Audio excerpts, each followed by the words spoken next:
please subscribe and don't forget to press the bell icon to get notified whenever we upload a new video. Mukhtar Abbas Naqvi के मुताबिक SC/ST वर्ग के अधिकारों में कोई बदलाव नहीं होगा। केंद्रीय मंत्री मुख्तार अब्बास नकवी ने दावा किया कि संविधान में SC, ST और अल्पसंख्यक को दी गई सुरक्षा और अधिकारों में कोई बदलाव नहीं होगा। या SC/ST को संविधान में दिया गया संवैधानिक अधिकार हो, वो अधिकार किसी भी तरह से कोई छेड़छाड़ नहीं होगी। छत्तीसगढ़ सरकार ने राज्य के सभी जिलों के SP को पत्र लिखकर SC/ST एक्ट पर सुप्रीम कोर्ट के फैसले को लागू करने का निर्देश दिया। हुबली में अंबेडकर जयंती पर उनकी प्रतिमा को बीजेपी नेताओं की माला पहनाने के बाद दलित समुदाय के लोगों ने अंबेडकर की मूर्ति को दूध से नहलाया। यूपी के शाहजहांपुर में मामूली बात पर पति से विवाद के बाद पत्नी ने आत्मदाह कर लिया, जिसकी इलाज के समय मौत हो गई। छत्तीसगढ़ के सुकमा में 14 अप्रैल को अगवा इंजीनियर की नक्सलियों ने हत्या के बाद शव नाले के पास फेंका। यूपी के सीतापुर में नशे में धुत एक लड़के पर अपनी मां की बुरी तरह से पिटाई के बाद जिंदा जलाने का आरोप लगा। यूपी के आजमगढ़ में घर के अंदर हुए विस्फोट में मां बेटी की मौत हो गई, जबकि 2 लोग बुरी तरह से झुलस गए।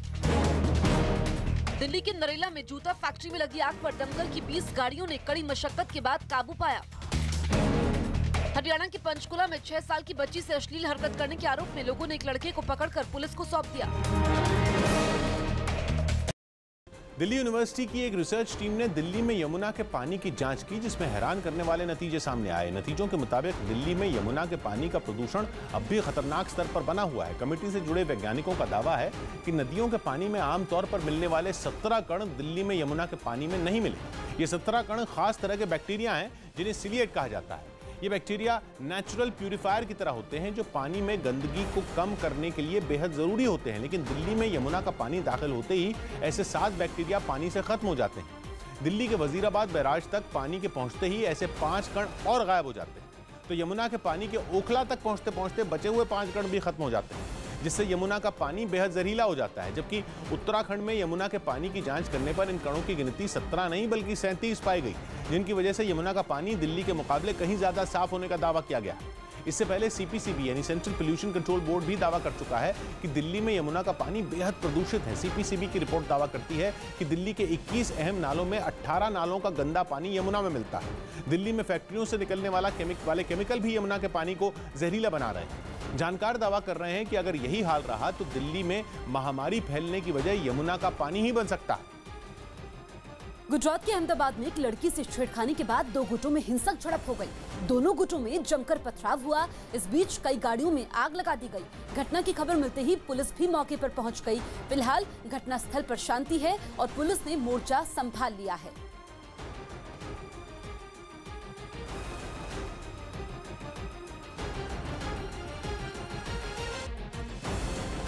महाराष्ट्र के पालघर में विराट हिंदू सम्मेलन के मंच पर मौजूद RSS प्रमुख मोहन भागवत को एक आदमी शॉल उड़ाता दिखा।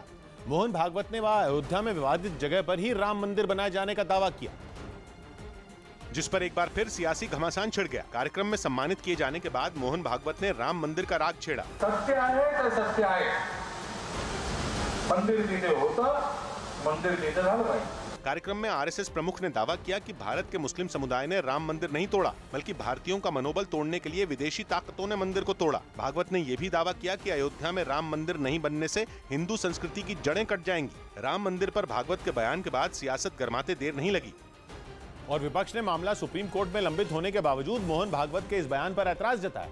बीजेपी की सहयोगी शिवसेना भी विपक्ष के साथ खड़ी दिखाई दी और शिवसेना ने RSS को राम मंदिर बनाए जाने की तारीख बताने की चुनौती दे डाली। सरकार हमारे आकर 4 साल बीत चुके हैं, अब ये बात इस प्रकार से नहीं होनी चाहिए। अब कहना चाहिए, तारीख देनी चाहिए। वहीं कांग्रेस ने RSS को सुप्रीम कोर्ट पर भरोसा करने की नसीहत दी। अभी ये विवाद सुप्रीम कोर्ट में विचाराधीन है, उसकी सुनवाई हो रही है और न्यायालय पे भरोसा तो रखना चाहिए। विपक्ष के साथ ही मुस्लिम संगठनों ने भी मोहन भागवत के बहाने RSS को आड़े हाथ लिया और अयोध्या विवाद के एक अहम पक्षकार हाजी महबूब ने मोहन भागवत के दावे को खारिज कर दिया और विवादित जगह पर मंदिर बनाने की संभावनाओं से फिलहाल इनकार कर दिया। यही नहीं, कुछ और मुस्लिम संगठनों ने भी RSS को राम मंदिर के मुद्दे पर धमकी न देने की नसीहत दी। मंदिर वहीं बनेगा, ये धमकी देना बंद करें। इस मुल्क में जमहूरियत है, विपक्ष के हमले तेज होते देख बीजेपी की ओर से सुब्रमण्यम स्वामी ने मोहन भागवत के समर्थन में मोर्चा संभाला। मोहन जी ने जो कहा है वो बिल्कुल सही है। अयोध्या विवाद फिलहाल सुप्रीम कोर्ट में है, जिस पर 27 अप्रैल को अगली सुनवाई होनी है। ब्रेकिंग न्यूज दे रहे हैं दिल्ली से दीपक बिष्ट। दिल्ली के नवादा इलाके में एक क्रॉकरी फैक्ट्री में आग लगने से 2 लोगों की मौत हो गई, जबकि एक मजदूर बुरी तरह से घायल है। आग की सूचना मिलते ही दमकल विभाग की 7 गाड़ियां मौके पर पहुंची और कड़ी मशक्कत के बाद आग पर काबू पाया।